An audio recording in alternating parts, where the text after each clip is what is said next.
Estamos presos no tempo. E não é apenas uma prisão num espaço geográfico, espacial. É uma prisão temporal. A gente está preso no tempo e não sabe por quanto tempo isso vai durar. E aí a ansiedade cresce e vem a necessidade de ocupar a mente para não sobrecarregar o coração. Essas palavras são do cronista, poeta e jornalista Fabrício Carpinejar. Mas eu tenho certeza que você, como eu, pode ter pensado: fui eu que disse isso? Nós vamos conversar sobre amor, esperança, medo e sobre o tema preferido dele, relacionamentos. Carpinejar, muito obrigada pela sua participação aqui na TV Alerj, um prazer. É um prazer, uma alegria.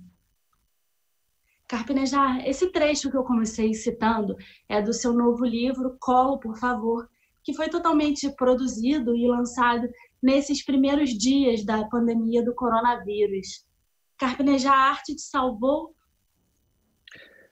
Sim, ela vive me salvando, ela vive me ressuscitando. E a arte é um jeito também de conter o roubo do medo. O medo tem esse costume de roubar a nossa vida. E ele rouba a vida que não foi vivida ainda. Ele rouba a esperança, o futuro. O tempo ele vai esvaziando os nossos dias vindouros. E é uma maneira de prender o tempo, prender o medo e dizer: olha, isso aqui para mim tem valor, essa memória para mim é importante, eu preciso viver um pouco mais, eu tenho muito a dizer, eu tenho muitos afetos ainda a serem cumpridos. Eu acho que é um desafio ao medo, para que o medo não fique, de uma certa forma, paralisando a nossa emoção. A gente pode sentir medo. Todo mundo deve sentir medo, mas não pode sentir unicamente medo, porque o medo ele acaba dificultando a sua expressão, o seu pensamento, o seu relacionamento, o seu trabalho. Carpinejar, eu fiquei muito impactada com essa descrição que você faz, né, dessa prisão no tempo que a gente está vivendo com essa pandemia. E essa é uma característica muito forte do seu trabalho, da sua escrita. Parece que você está dentro da nossa cabeça, dizendo aquilo que a gente tem vontade de dizer e não sabe como expressar, né? Eu vejo o poeta como se fosse realmente essa antena, essa parabólica, esse radar. O poeta ele tem a empatia como caminho da escrita. Ele se coloca no lugar do outro. No outro ele está mais confortável. No outro ele consegue ser mais livre, mais ele mesmo. E realmente é uma prisão não somente no espaço, é uma prisão no tempo. E é como se a gente não tivesse dias diferentes, é como se a gente fosse tragado pela rotina, é como se estivéssemos sempre repetindo as mesmas notícias. A televisão está parada, o noticiário de hoje parece o noticiário de ontem e parece o noticiário de anteontem. Exatamente. A gente não consegue nem fugir do mesmo assunto. É que falta essa diversidade, né? Falta aquilo que a gente tinha antes, que era o contraste entre o externo e o interno.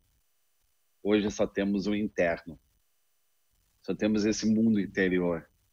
E é preciso torná-lo o mais agradável e saudável possível, alternando as notícias ruins com as pequenas ações positivas. Mas como vai ter pensamentos positivos diante de tanta tragédia, diante da pandemia? É o que as pessoas costumam falar. Eu respondo, é muito fácil ser pessimista hoje. Todo mundo é pessimista. A coragem é o otimismo. A coragem ainda é conseguir rir, sabe, no decurso do seu dia e tornar a outra pessoa, quem convive com você, mais leve e mais crente. A gente precisa tirar o proveito da risada. E aquela risada que eu falo que é aquela risada do desespero. Tudo está errado, tudo está ferrado, mas a gente ri para se acostumar com aquilo e encontrar uma saída. Rir é a lágrima redentora. Rir é uma lágrima transformadora. O riso é um choro, mas é um choro da mudança. Carpinejar, você disse também no livro: se não posso ir para fora, caminho para dentro de mim. A pandemia está nos impondo transformações profundas. Para quem teve a oportunidade, está dentro de casa, perto dos seus familiares mais próximos.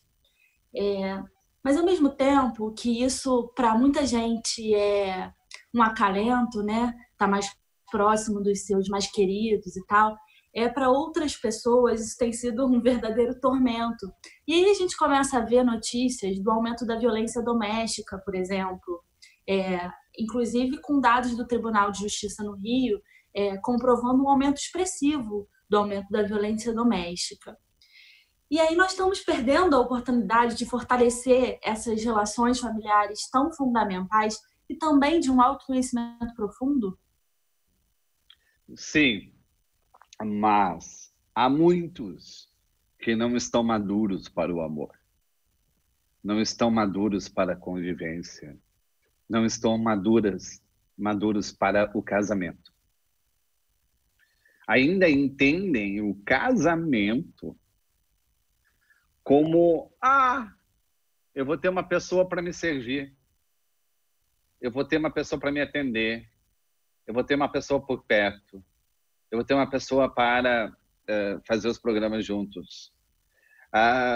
Quantos relacionamentos as pessoas entram por carência, entram por ego, entram por vaidade.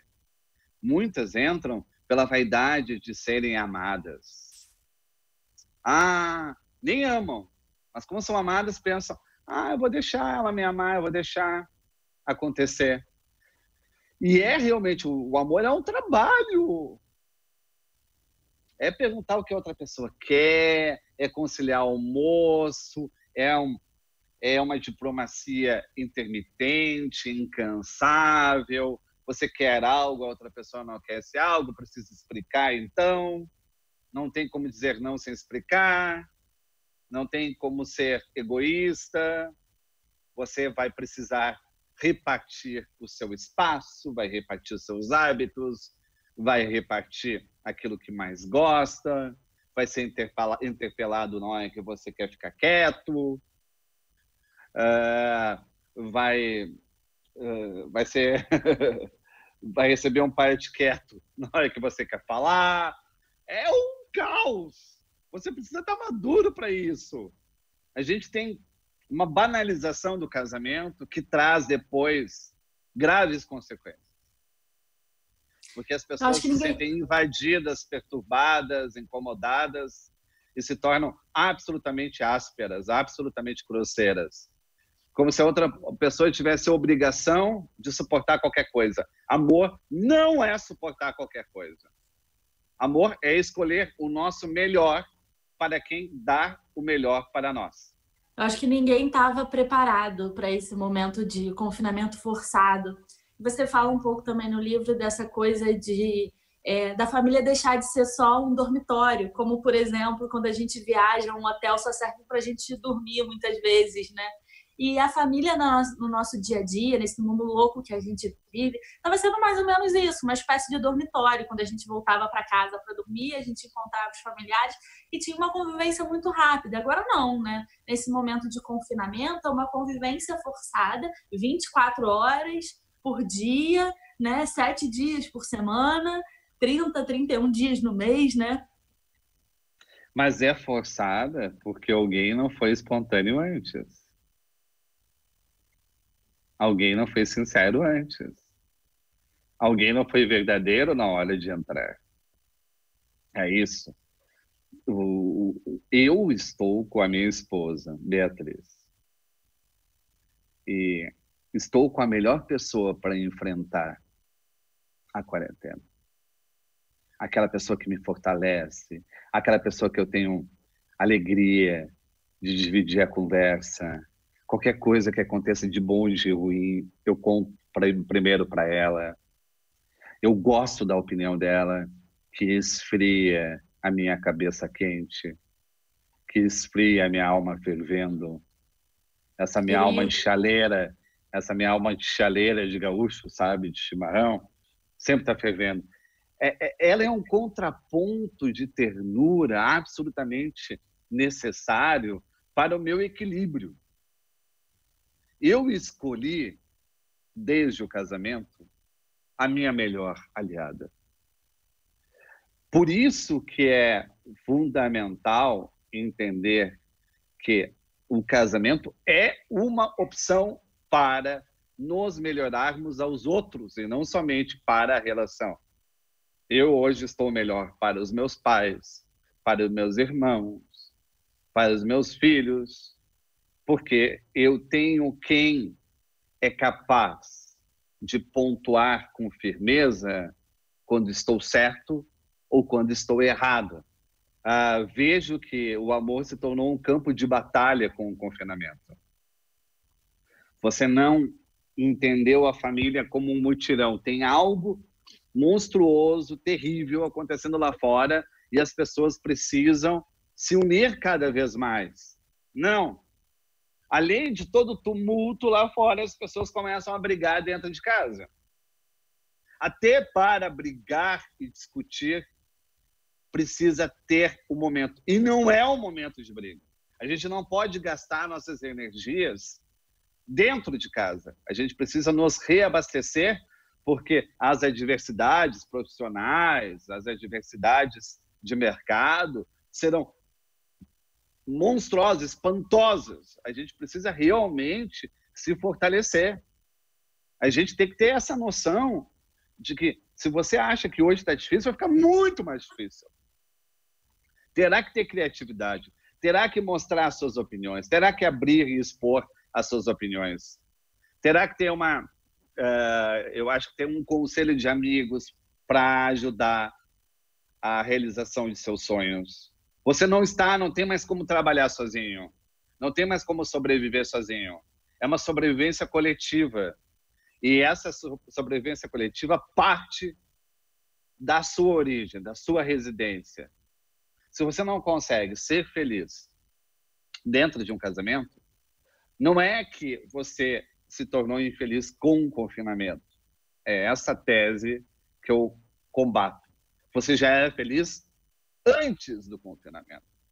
Você só viu o quanto era infeliz, mas era infeliz antes. Quem era feliz antes do confinamento continua feliz, porque sabe que há um inimigo externo, que não é um inimigo dentro de casa, que você não está dormindo com o inimigo. E eu tenho uma higiene mental de separar o que é preocupação com o trabalho, preocupação com as finanças, da preocupação com o casal. Ou seja, eu sei que o casal está muito bem.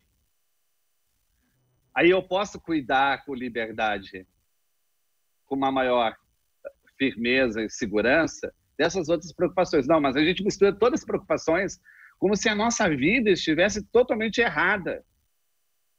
Eu acho que a gente precisa de foco, ver um problema de cada vez e ver da onde parte esse problema. Quantas pessoas se separam dizendo: eu me separei porque eu não aguentava mais, ele me incomodava, eu estava desanimado, eu estava sem brilho, estava sem confiança. Depois da separação, continua sem brilho, continua sem confiança, porque o problema não é do outro, é de si mesmo. Por isso que é tão importante caminhar por dentro. Caminhar por dentro é isso. Saber quais são os nossos limites, saber aquilo que a gente gosta e, principalmente, ensinar ao outro como a gente funciona. Ninguém está dentro da nossa cabeça, mesmo sendo um poeta. Não está. A gente precisa ensinar ao outro o que a gente quer, o que a gente não quer. Porque o outro não tem a obrigação de saber. A telepatia estraga. Né? A telepatia estraga o amor. Estraga o amor. A telepatia adoece o amor. Porque você jura que a outra pessoa captou o sinal. Não captou! Não captou. A gente sofre com a questão de surpresa no presente. É ou não é? A gente dá aquele sinal daquilo que a gente gostaria de receber e recebe uma outra coisa absolutamente distinta. Porque a outra pessoa não conseguiu captar. Para você, era assim, ó, tava na cara. Não podia ser mais óbvio. Mas, assim, o óbvio precisa ser dito. Carpinejar, as suas redes sociais estão sempre muito bombadas, né? Tem sempre muito movimento, muita procura, muita busca. E em uma das suas redes sociais, você criou uma coisa muito interessante. Acho que muito por essa busca que o seu público tem, você como um consultor sentimental, você criou o chamado Procon do Amor, né? Para receber esse feedback, esse retorno e essa busca dos seus leitores por essa espécie, né, de consultório sentimental que o seu público espera muito de você. Sou um palpiteiro sentimental, eu não sou um consultor. Devemos recuperar o valor do palpite, o valor da amizade, o valor do conselho. E a gente tem uma crença de que na amizade a gente não é sincero. Não. Somos sinceros, só que encontramos um jeito, uma fresta e uma pontualidade para sermos sinceros. A gente não diz de qualquer jeito. Existe a amizade para encontrar o melhor jeito para dizer aquilo que você pensa. Você não é cego, você não é absolutamente bloqueado para expressar quando um amigo está desenganado. Então, meu papel é de amigo no Procon do Amor. Eu recebo queixas, propagandas enganosas, falsidades ideológicas e tento passar um olhar de fora, um olhar distanciado, porque todo mundo fica viciado no seu sofrimento e não consegue enxergar aquilo que está a um palmo de distância, não consegue enxergar o quanto que está se enganando. E todo mundo que é enganado também está se enganando. E precisa contar a mesma ladainha até ser capaz de ouvir. Qual é o grande problema do sofrimento amoroso? É surdo. Quer que todo mundo escute, mas não é capaz de se ouvir. Mas chega um momento em que uma palavra, uma frase, um pensamento é capaz de abrir de novo o tímpano e a pessoa, né, entender aquilo que aconteceu dentro do coração. O Procon do Amor é isso. Também tem toda uma leveza, uma diversão, né? Porque eu sou filho da risada.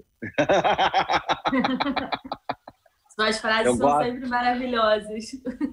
Eu sou filho da risada. Mas por exemplo, eu recebo muito casos de amantes.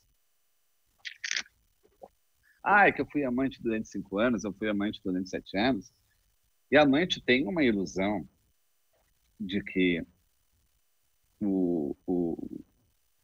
quem está traindo só está enganando a esposa, não está enganando assim mesmo. A amante. Parece que ela recebe a verdade. Parece que ela recebe o suprassumo da verdade, que ele só é leal com ela. É mentira. Quem trai engana todo mundo. Engana a esposa, engana a amante. Engana... E a si próprio, principalmente, eu acho. Não, a si próprio eu acho que nem tanto, porque existe canalices conscientes. Elas não são involuntárias. Você sabe o que está fazendo. Toda traição é premeditada. Antes de trair, você atravessou várias e várias etapas. Da conversinha mole, do agendamento, do encontro. É muitas, sabe? São muitas etapas que eu poderia dizer não. Mas você continua. Você continua por quê? Porque o infiel, ele é soberbo, é arrogante. Ele acha que quem foi traído ou é burro, para nunca perceber, ou é tolerante a ponto de perdoar. E as duas alternativas não são nem um pouquinho simpáticas para quem foi traído. Nem um pouquinho simpáticas. Então, há na infidelidade um menosprezo à sua companheira. Um total menosprezo. A relação deve terminar somente por esse menosprezo. Sabe? Pensar que outra pessoa não é inteligente, observadora, a ponto de notar que você está diferente, estranho. Sabe? Que você mudou os horários, que você está com mais desculpas, que você oferece detalhes desnecessários. Todo mundo que oferece detalhes que não foram perguntados está cometendo alguma mentira. Carpinejar, você cada vez mais tem passado nos seus textos otimismo. E o Colo, por favor, não deixa de ser um olhar super otimista sobre esse momento super difícil que a gente está vivendo, né? Você mesmo já falou aqui na nossa entrevista sobre isso. Como manter o otimismo nesse momento em que as pessoas não conseguem olhar para fora sem medo? É só fazer um exercício. Mesmo no nosso pior dia, temos o privilégio de ver um entardecer. Mesmo no pior dia, a gente pode ouvir a sinfonia da chuva. Mesmo no pior dia, a gente ainda pode relatá-lo a um amigo. Então não existe um dia inteiramente ruim, perdido. Mesmo no pior dia, há algo de bonito a ser visto, há algo de tocante a ser recuperado, há algo de valioso. Pode ser minutos desse dia, mas são aqueles minutos que você precisa para suportar a carga negativa. E eu acho que a gente precisa ter essa noção mesmo no confinamento mais solitário, mais triste. Ainda estão acontecendo coisas boas. Pode acontecer solidariedade de alguém, pode vir alguém do passado com saudade, pode ter uma preocupação, sabe, de um familiar. Sempre tem alguma coisa boa. Se a gente somente olhar para o conjunto preocupante, a gente estará deixando passar essas pequenas delicadezas. Eu comecei falando um pouco sobre o papel da arte e te perguntando se a arte te salvou nesse momento de pandemia, mas eu acho que, lógico que nesse momento de pandemia a arte é fundamental, mas em todos os outros momentos, em todos os outros tempos, eu vejo o papel da arte como fundamental para suavizar as durezas dos nossos dias. E nesses dias em que algumas pessoas não conseguem, por exemplo, enterrar seus mortos, o papel da arte, para mim, se torna ainda maior, né? Os mortos nesse nosso período de Covid são desaparecidos. A gente não presta aquela última homenagem, não completamos o álbum de família, ouvindo as histórias dos outros a respeito de quem se foi. Não. Deitamos as flores na terra. Sabe, não temos aquela sensação de missão cumprida. A gente não enxerga a outra pessoa no caixão. Então é como se ela nunca tivesse morrido. E não sei qual o trauma que levaremos nesse período, mas é um período em que os mortos estão enterrando os mortos. É um período muito triste. É um período em que a gente não pode nem praticar a saudade. A gente não tem como exercitar a saudade. Então são milhares e milhares de lutos interrompidos, lutos que não foram completados, lutos que não chegaram ao fim. Você já não entende a morte. Você já não aceita a morte. Você já entende a morte como uma injustiça pessoal. E não ter a ajuda dos olhos torna tudo muito mais demorado. Eu acho que haverá lutos que vão se estender por um bom tempo. Por um bom tempo. Falando um pouquinho também de pós-pandemia, e ainda um pouco sobre esse seu olhar otimista sobre as coisas, o que você acha que vai acontecer com os relacionamentos, com as relações, nesse pós-pandemia? Falando um pouco dessa coisa da possibilidade dos traumas e do estresse pós-pandemia. Todo mundo está alardeando sobre essa nova indústria do divórcio. Mas quem se separa não consegue ficar sozinho. Com o fim da quarentena, haverá uma explosão de casamentos.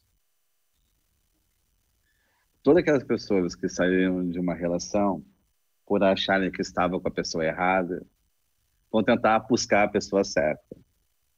E os solteiros que atravessaram o período solitariamente já vão se precaver de um possível confinamento de novo, tentando encontrar o seu par amoroso.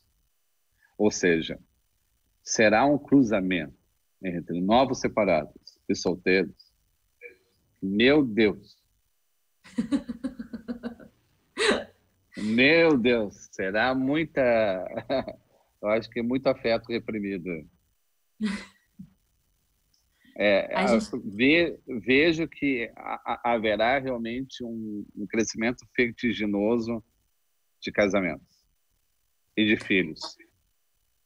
A gente tem visto memes nas redes sociais que nunca perdoam, né? Falando sobre a quarentena aumentar o número de divórcios ou de mulheres grávidas. Mais dados do Tribunal de Justiça aqui do estado do Rio de Janeiro mostram, por exemplo, que o número de divórcios não cresceu, pelo contrário, diminuiu nesse período comparado ao ano anterior, né? Reforça essa sua tese. E também, né, o fato que a gente nunca tinha percebido antes, né, de não poder dar um abraço, de não poder beijar, de não poder ficar tocando. A minha mãe, ela tem 81 anos. Eu não sei como que ela vai fazer. Porque a minha mãe, ela conversa segurando o braço da pessoa. Qualquer coisa ela fica puxando o braço, beliscando. Ela não sabe conversar com distância. A minha mãe conversa, sabe? Assim, ó, depois que eu converso com a minha mãe, presencialmente, eu tenho quase meu braço destroncado, entendeu? Eu concordo com ela, porque se eu discordo, é muito pior. Eu já tenho que sair com o gesso da conversa. Mas nós temos essa mania de precisar interpelar, tocar para conversar, né? Será complicado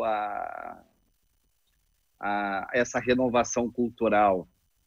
Nós somos muito afetivos. A pandemia tem nos imposto muitos novos hábitos, né? E mudado muito a nossa rotina. E feito com que a gente passe a adotar mesmo novos hábitos de higiene até, nessa coisa do uso de máscara, né? Da higienização das mãos com álcool gel, ou lavar as mãos com bastante frequência, né? A verdade é que a gente nunca lavava as mãos direito, nunca. A gente aprendeu agora, a gente, assim, ó, coitado dos vermes, né? A gente adorava eles, né? Adorava. Agora, eles não têm mais chance.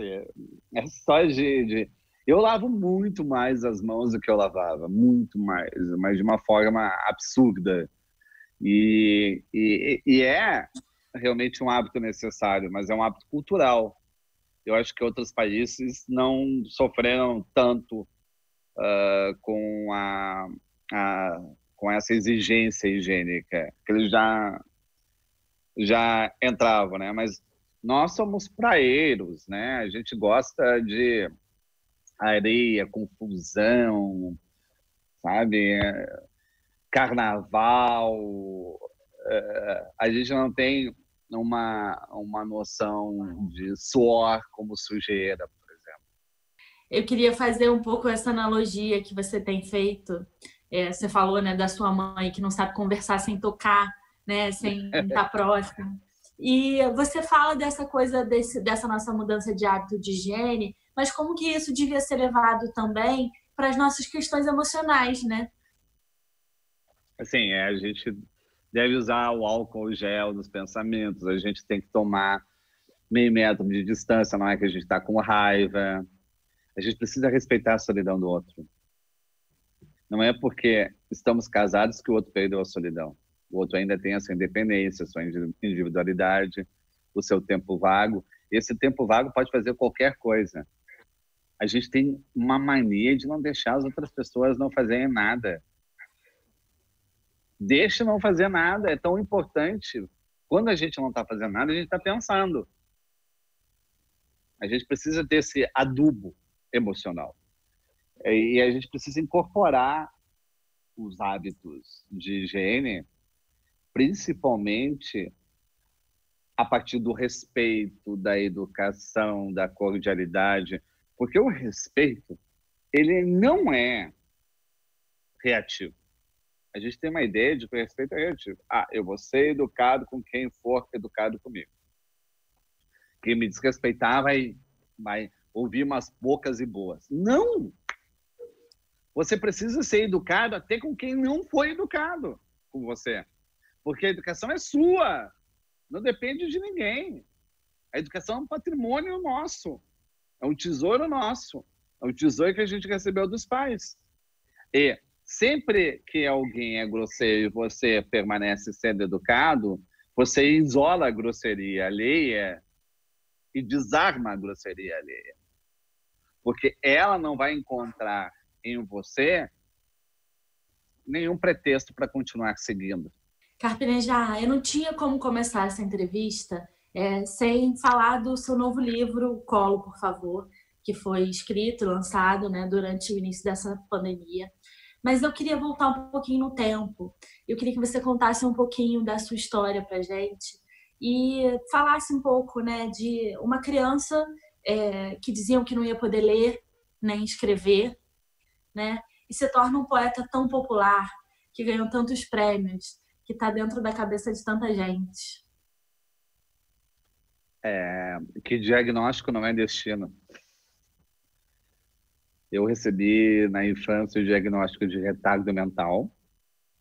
A minha mãe não acreditou. A minha mãe não me deu os remédios. A minha mãe me alfabetizou quando a escola já tinha desistido. E ela entendeu algo fundamental. E toda mãe, todo pai tem essa consciência. Cada um tem o seu ritmo. Tem pessoas que desabrocham rapidamente e tem outras que se demoram um pouco mais dentro de si. Mas não quer dizer que elas não são aptas. Elas têm um desenvolvimento, talvez até mais à flor da pele do que os outros. E eu tive esse espaço para crescer. Mas só cresci porque a minha mãe emprestou a sua fé. Sem a fé da minha mãe, eu não seria nada. Eu não seria ninguém. Eu não estaria nem aqui conversando contigo. Eu sou imensamente grato porque a minha mãe me enxergou além das aparências. Ela me enxergou incluindo um futuro. Não enxergue a vida de alguém apenas a partir de um momento. Nunca faça isso. A gente não pode isolar um momento, distanciá-lo do conjunto, do contexto. Eu fui julgado por um momento, é um retrato provisório. Mas poderia passar, só que quantas pessoas ficam presas num retrato provisório? Ficam reduzidas a um retrato provisório? Quantas crianças que têm problema de absorção de conhecimento, que na verdade é um outro problema, de não conseguir expressar a velocidade e a rapidez espantosa do seu sentimento. Sempre que a gente tem um excesso de sentimento, não conseguimos falar. As palavras não saem. Então não quer dizer que a criança está vazia quando ela não consegue aprender. Talvez ela esteja cheia demais. As suas relações familiares estão sempre muito presentes na sua obra. Como é que foi? Como é que ser filho de escritor te influenciou nessa forma tão direta de escrever, por exemplo? É uma maravilha. Ser filho de escritor é uma maravilha. Qualquer história que você vai contar tem audiência, tem público. As pessoas se interessam. Elas se interessam até pelas suas desventuras, desde que feitas com capricho verbal. E ter pais escritores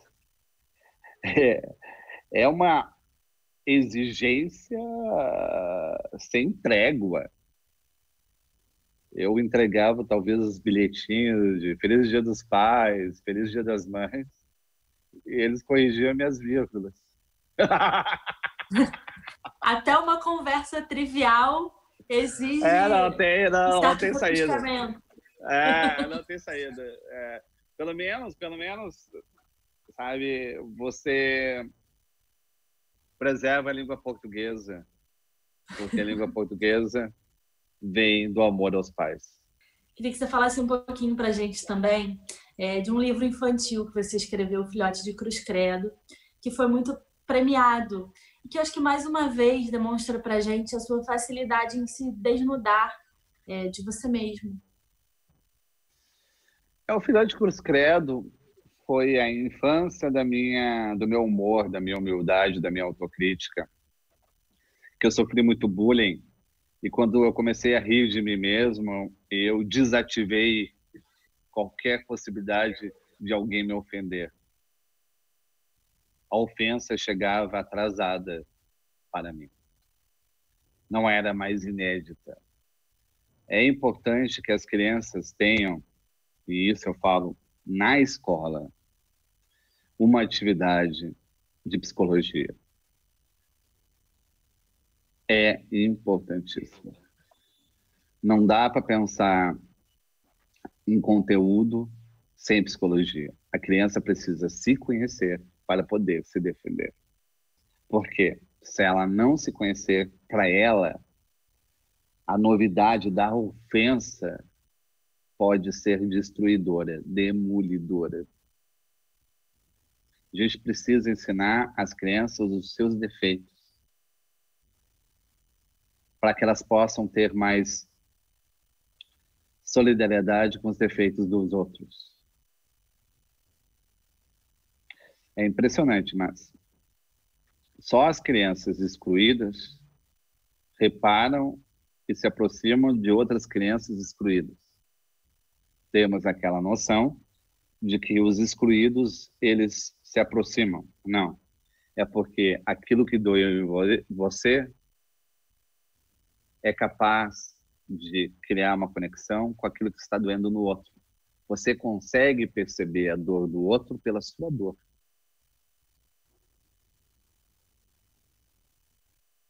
E você quer ajudar a sua dor cuidando da dor do outro. Carpinejar, como a gente falou aqui rapidamente, né? Você tem essa facilidade de transitar, por exemplo, no universo infantil, quando escreve um livro como esse. Tem a facilidade de nos fazer questionar essa coisa. Fui eu que escrevi aquilo que ele disse, né? Porque você está muito dentro da nossa cabeça, por você falar muito dessa coisa do cotidiano, né? Das suas percepções do que é comum a todo mundo, né? A gente não tem uma única idade, uma idade congelada, como a gente acredita. Nós temos a idade dos nossos interlocutores. Se eu estou falando com meus pais, eu me torno automaticamente um velho. Se eu estou falando com meus filhos, eu me torno automaticamente um adolescente. Se eu estou falando com uma criança, eu me torno uma criança. A gente é a idade daquele que conversamos. E isso faz com que a gente tenha uma mobilidade dentro de si. Que a gente não envelheça por dentro. O que para mim é juventude? Vitalidade. Isso. Vontade de viver. Vitalidade. O velho, ele pode ter essa vitalidade. É a sabedoria, é conseguir empregar a experiência, aquilo que você já fez no exato momento que você está fazendo algo. E tem gente que tem experiências, as experiências ficam amontoadas num quartinho do inútil. Não serve para nada a experiência. E as pessoas mais velhas, elas potencializam a sua experiência. Isso é muito bonito. A gente deveria ouvir mais o patriarca, a matriarca, os nossos velhinhos. Eu falo velho e gosto muito mais de velho do que terceira idade, que parece um termo neutro. Eu sou de uma casa que a gente fala, ô velho, ô véia, sabe? Porque isso tem um carinho assim, gigantesco. Porque até com meus amigos eu chamo de velhos. Ô velho, meu velho. E essa vitalidade a gente não dá valor. A gente não dá valor. A gente ainda se prende muito ao que o outro é profissionalmente, a ocupação, a função profissional, a função útil da sociedade. E esquece de ver os sábios da aldeia. Quem pode realmente solucionar um problema nosso, porque já o viveu de diferentes perspectivas. Saber ouvir é organizar os nossos pensamentos. Quem não sabe ouvir, não se lê.